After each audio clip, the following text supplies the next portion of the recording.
I love the example you use in the beginning of the book of using a compass that points towards north. It doesn't mean even that you're traveling north, but you use that as a reference point to be able to then determine which direction you want to go. And very early on, after making that comparison, you also introduce us to Adam. Can you tell us who Adam is? And can you tell us why you decided to use him as that compass as a reference point? Right. Adam is the model. Adam, we all have Adam and Adam in our core. Adam is the human who lives in a small group, 25 people or so, inequality, in maximum autonomy and maximum authenticity. In other words, he doesn't have to present an ego. And even if he wanted, he just couldn't, because everybody knows him since he was born. There's no way he can sort of present something that he is not. So, and everybody is equal.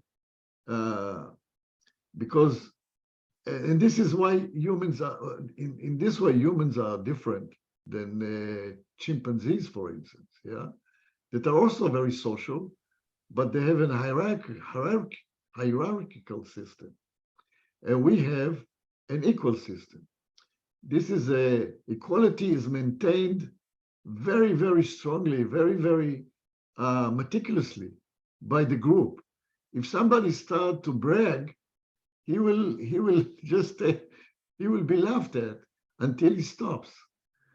If somebody gains something special, immediately people force him to give it away. So equality, they are very, very sensitive about equality. And that equality also allows autonomy. Now, of course, they have to cooperate, but Adam have no problem in cooperating, have no problem in sharing. You know, the human group, hunters, reach a stage where they can actually supply the calories that they consume, okay, at the age of 20. So there are 20 years in which somebody else has to give them food that he acquired. And so in every group of like 25, 30 people, there are maybe 10, 15 people that had to be fed by other people. Now, how?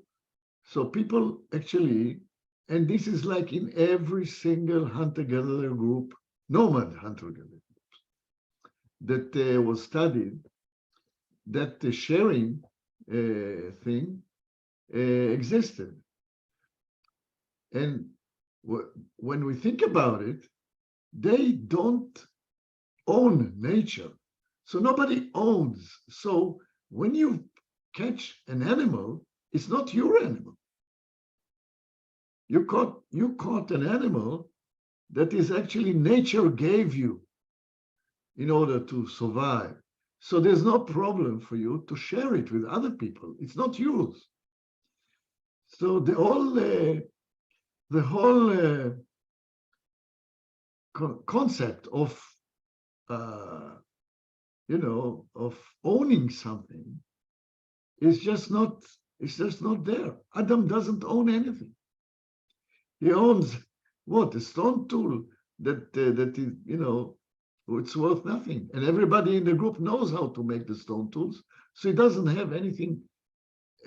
And if they don't have it, he is actually, he will lend it, or if he doesn't have it, somebody else will lend it to him. So nobody actually, they're all independent in a way, because people have to share with them and people have to lend them, and they don't own it. Nobody owns anything. So it's a different way of thinking. And this is Adam, and this is what we have. And we evolve, and I believe strongly that equality is in our genes. And the sense and the need for autonomy is in our genes. You know, I don't know if you know, but in Israel today, there are many demonstrations. They want to change the way the judges are elected. And you know, people feel that democracy is in danger. And you should see hundreds and hundreds of thousands of people in the streets shouting and demonstrating, like I think this is already the 7th week. Because people don't agree. People want to be equal. Now we accept an inequality, you know, because the capitalism is actually based on inequality. I mean, if there was no inequality, inequality is the motor of capitalism. That's right. You want to have more. Then actually it's more than the neighbor. Yeah, so and I must say right from the beginning that I don't you know, I don't try to change the way that you know, from in my opinion, capitalism, as bad as it is, maybe it's the only way that you know, that we can maintain, like God knows, 6 billion people on this earth. Yeah. So I don't say, you know, I don't say that the solution is to change the you know, the social system, but I'm just talking about the person. I'm just talking, and first of all, you have to know Adam.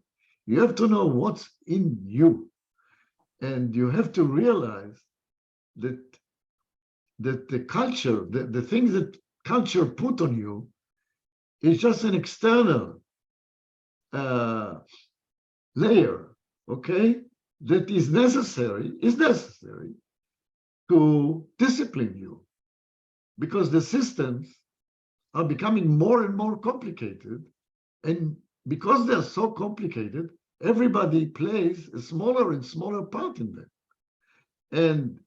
and you have to be coordinated with others. So you have to discipline. You have to have a discipline. Yeah. But as long, but the first thing is to be aware of it. Like I'm talking about in the book about shame and pride. Okay, what is shame and pride? These are tools of the culture to discipline you. Yeah, you're told that these are shameful things to do, and these are, you know, the best thing to do. Sorry. And you know, as soon as you understand that, and as soon as you know, for instance, as far as shame is concerned, yeah, as soon as you're ready to admit some of your weaknesses, the opportunities for you to be or the cases in which you have to feel shame decline quite substantially. I mean, the more you admit your weaknesses, the less shameful you can be. That's right. The less shameful you can be is the more autonomous you can be, because you're not dependent on other people's opinion. Pride is in my opinion, is the most ridiculous form, because what are you proud about? I mean, you were born with the abilities or with a family that could afford education. You know, okay, maybe you're smarter than other people. I mean, what is the difference between smarter people and more beautiful? I mean, it's nothing. It's just something that the cards that you were, you know, dealt when you were born. So being proud of that is silly.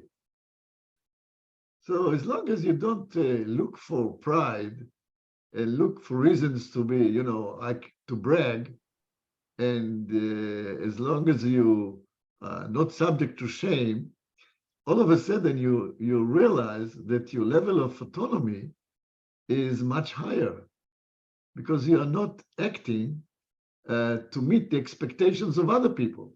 You meet the Yeah. expectations of yourself. Yeah. Wow. Anyway, that's a long answer for Adam. This That's is Adam. Adam didn't have pride.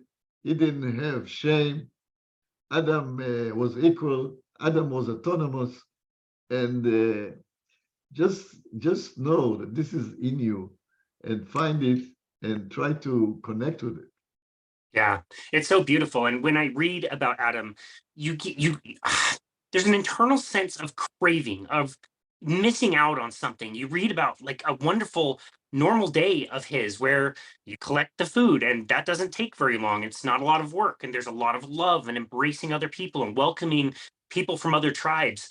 And we could talk about this and say like, look, we actually don't truly know how humans evolved through the Paleolithic, but this is also based on more modern study that was done in hunter-gatherer cultures that were allowed to continue, probably until very recently, living the way that they were living. And the descriptions that you hear is just life is wonderful. It's paradise, like you say. Like this life is paradise. You think that humans have been struggling mightily for years to try to scrape by and just get by and survive all the ice ages that we went through. And it just never seems to be the case. We would have had to thrive. We would have had to be kicking ass to be able to reproduce. Otherwise, it doesn't make any sense. And just again, the descriptions of how we used to be, it's like a wistful kind of a feeling of like, I really want to experience that. It's just so difficult in the modern world. Yeah, it's a deep sense of belonging to nature. When you look around at animals, I mean, they don't. I mean, sometimes they're under stress, and I'm sure humans were under stress too. They were like, the rain didn't come and all that stuff. But mostly they're happy. In Weston Price book, Nutrition and what is it called? Some degeneration. I don't remember. Physical Yeah, degeneration. physical degeneration. He quotes somebody, a white guy from Uganda, who was working in Uganda in the 20s, okay?